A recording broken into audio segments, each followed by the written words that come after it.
رفعت ووائل فراج. صافرة حكم اللقاء رؤوف الحوشي تعلن بداية أحداث الشوط الأول. عارفين النظرية اللي بتقول إن البديل الجيد يبقى جده. آدي مقطوعة، هجمة مرتدة في منتهى الخطورة. عاشور عاشور عاشور عاشور يسدد عاشور، لكن فوق العرض يا عاشور بكل الطرق والسبل والاماميه لاحمد رفعت. والعلامه هي دي الاشاره. احمد رفعت احمد يا سلام يا رفعت، يا سلام يا سلام، حلو الكلام.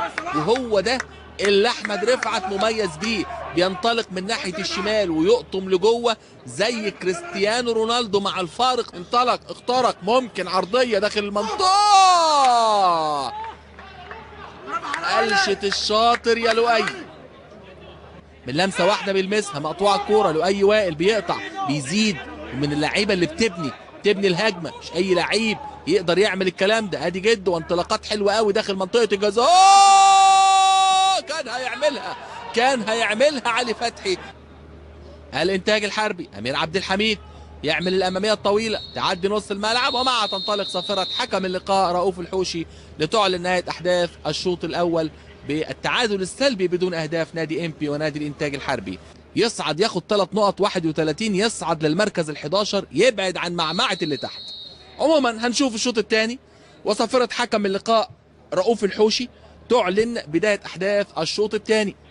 على بعد 30 ياردة بالتمام والكمال ماريو مارتينيز. يا سلام يا سلام يا سلام، حلو الكلام واحلى كلام هيقوله كابتن عادل مأمور على اللعبه دي يا امير يا عبد الحميد. تحرك ايه وطيران ايه، يا سلام يا سلام. هاي ناحيه الشمال للحلواني. اين انت يا حلواني؟ حلواني ما شفناش ولا انطلاقه من انطلاقاته. ادي استلام على حدود منطقه الجزاء. ماريو مارتينيز بيسند ويسدد، قويه جدا. لاعب عنده دانه في رجله، بيطلع قذائف. منصه اطلاق صواريخ. وضربه حره لنادي الانتاج الحربي من ناحيه اليمين. هيلعبها علي فتحي. علي يعمل عرضيه زاحفه وتسديده. يا سلام، فيها فكره فتح الله. وضربه حره لنادي الانتاج الحربي من ناحيه اليمين. هيلعبها علي فتحي.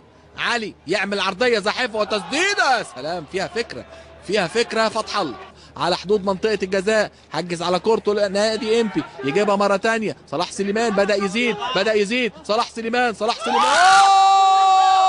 مش ممكن يتقمص دور سوبرمان صلاح سليمان. كده ال5 دقائق المحتسبه وقت بدل من الضايع انتهوا. وادي اماميه طويله لنادي امبي داخل منطقه الجزاء، سهله في ايد حارس المرمى امير عبد الحميد. يبدا امير التحضير ناحيه اليمين عند احمد مجدي، جنبه جده، يلعب لجده، مضغوط عليه. ومع تنطلق صافره حكم اللقاء رؤوف الحوشي معلنا نهايه احداث الشوط الثاني.